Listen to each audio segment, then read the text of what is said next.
out that Facebook is the most popular social media outlet on the market today. As of May 2012, there are over 900 million users on Facebook throughout the world. 152 million are in the United States alone.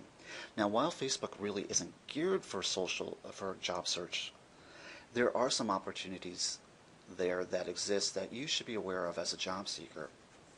First, one thing that you can do is you can let your Facebook friends know that you're on the job market.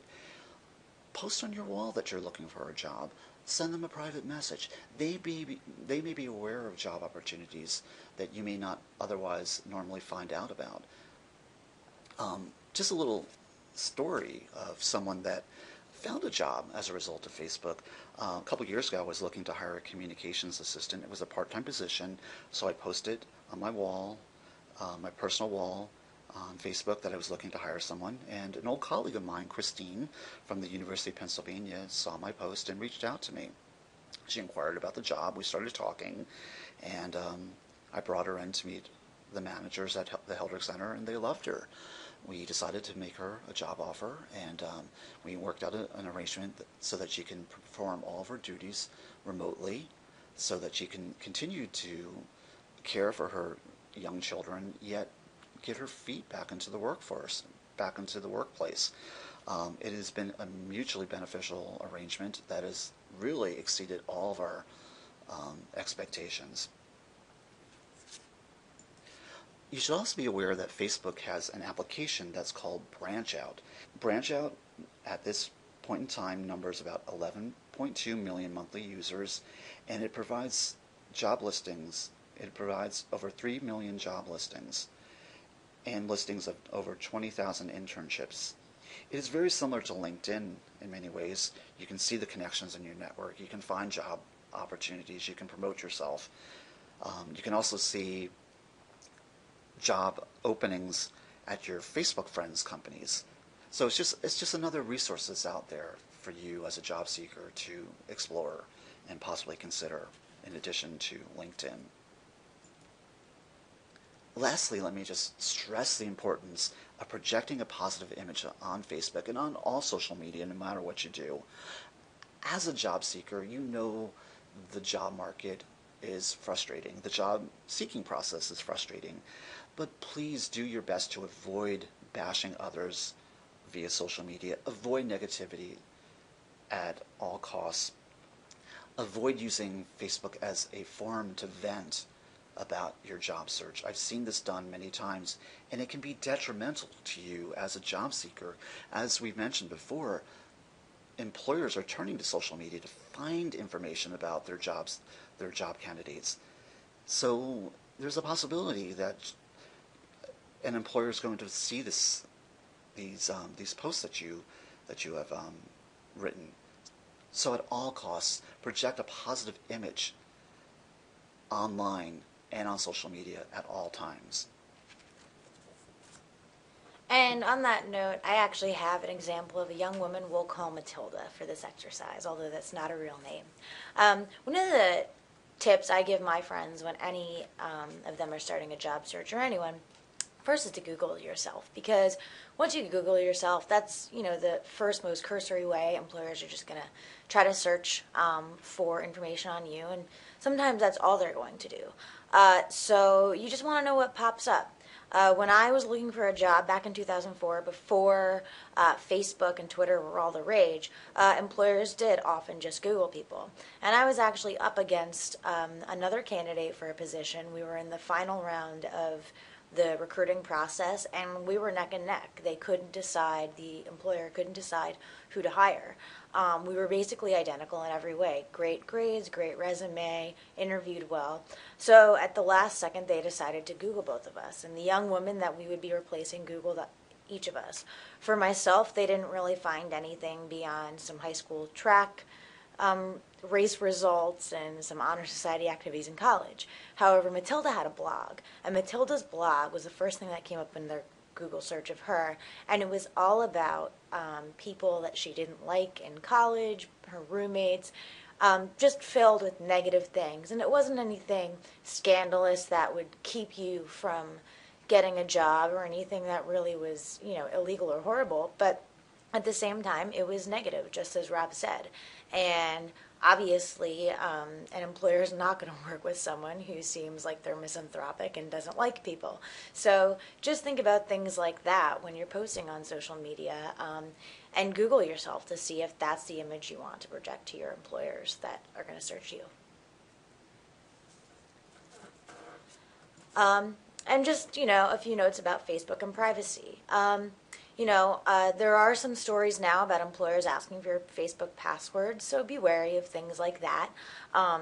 Make sure you don't give out your password, because that is against Facebook's privacy policy. And, you just want to consider things that you might want to set different privacy settings so people can see certain things and not others.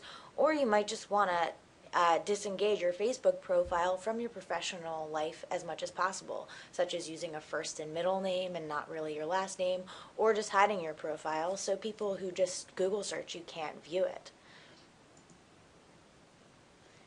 And this brings us to Twitter, obviously the third in this trifecta of media we're talking about. Twitter has 140 million active users, and 40 million of those are in the U.S.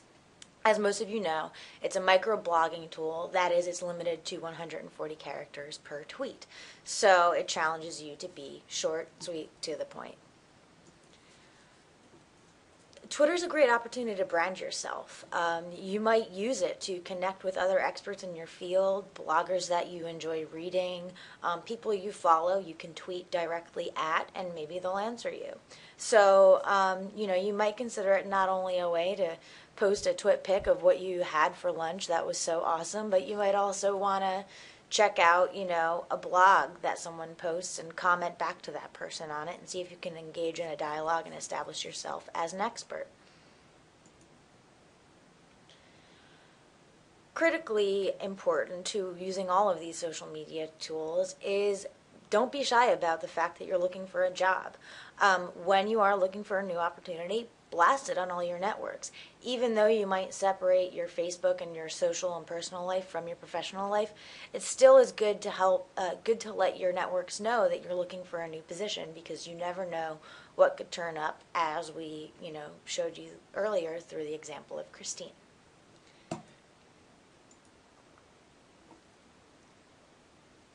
Here's one of my favorite stories of someone who successfully used social media to find a job. Jessica was a student at NYU who dreamed of one day moving to San Francisco. So she took to social media to let people know that this was her desire, her dream. On March 9, 2011, she posted a blog about her job search and her desire to move to San Francisco. She then tweeted a link to that blog post to her followers on Twitter.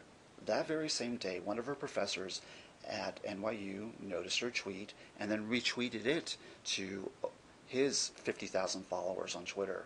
Within 2 hours of his retweet, Jessica had received interest from 6 companies that were very curious about her and wanted to talk with her about their job openings. Jessica then began discussions with those companies and scheduled a series of interviews for late March of 2011. By April 5th, she had received a job offer and started that job in June of 2011. Clearly, social media does have its advantages.